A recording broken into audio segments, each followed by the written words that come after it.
就不解哦，就是依此哦，我们又看到这个中共要保金融，但我不知道这是不是有联动的关联。老师刚刚提到很清楚，但我们看起来的确，中共现在又要挥刀到金融，要针对金融业来做改革。这个老师为什么他们现在会把这个刀子挥向金融产业？这不是应该要保它？这个动刀难道不会造成另外更严重的一些影响吗？我觉得主持人问得好，中共是对金融机构动刀，而且是对最重要的金融机构动刀。他动刀就是为了保住中共自己。为什么这样讲？就《华尔街日报》今年10月13号报道说，中共高层从9月份就开始布置，然后10月正式开始，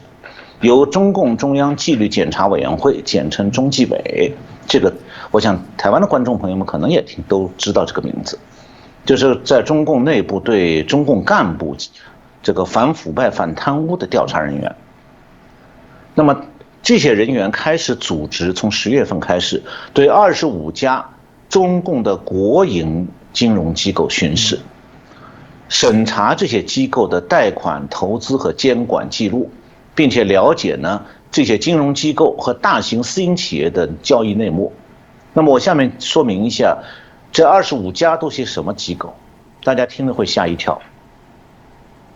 这次审查的对象包括中国国有的所有的大型主力银行，就是世界500强企业当中最大的几家企业，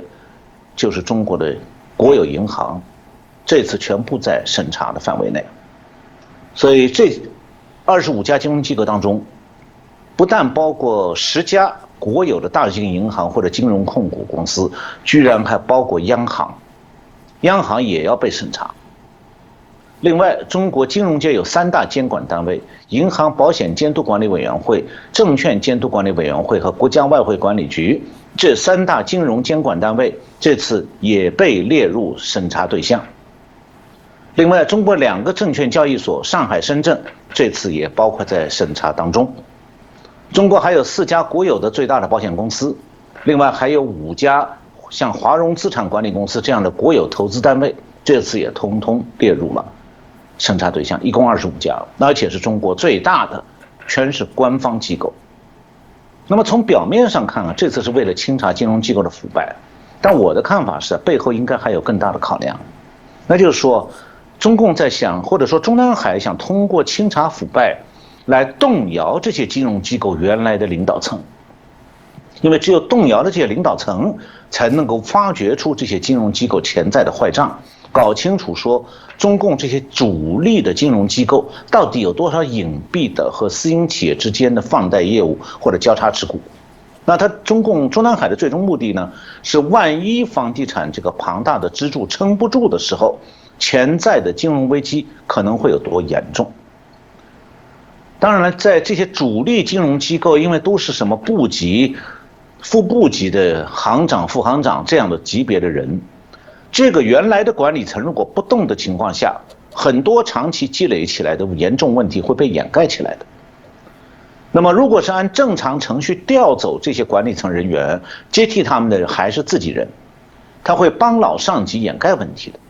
所以中共中南海要把主力金融机构掩盖的坏账揭开来看，他必须先动人。那么动人呢，最简单办法就从查腐败入手，最容易不过，因为在这个金融机构这些肥缺位置上的高管，没有人经得起反腐败调查的。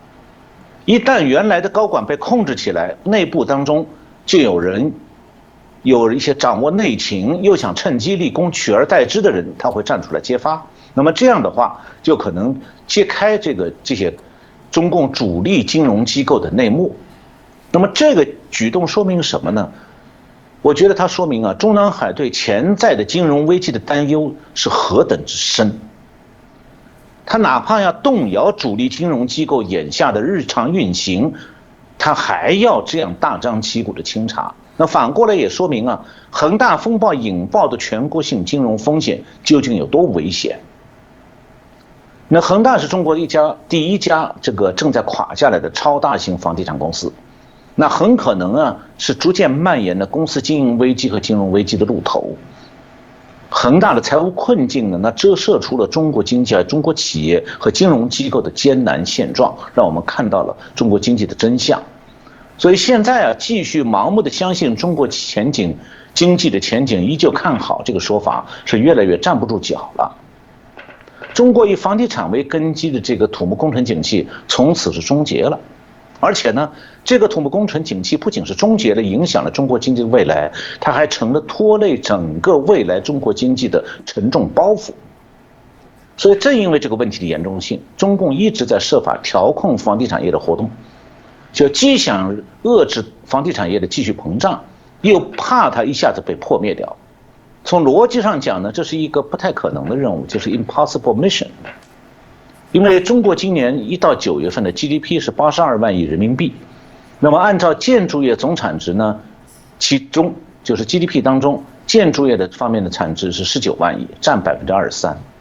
这个比重说明什么呢？它说明了，如果中南海挤压房地产泡沫用的力道大了，那经济会崩盘，金融危机要提前到来。那如果挤压房地产泡沫的力道用小了，它又会造成从购房者到房地产公司再到金融系统的侥幸心理，让房地产泡沫这个金融黑洞继续吸走资金，那就会导致未来更大的金融危机。但不管哪一种结局，这个对金融危机的恐惧，它将导致中国经济很难再靠吹大泡沫维持下去了。所以中国经济今后只能还原它本来的虚弱面目。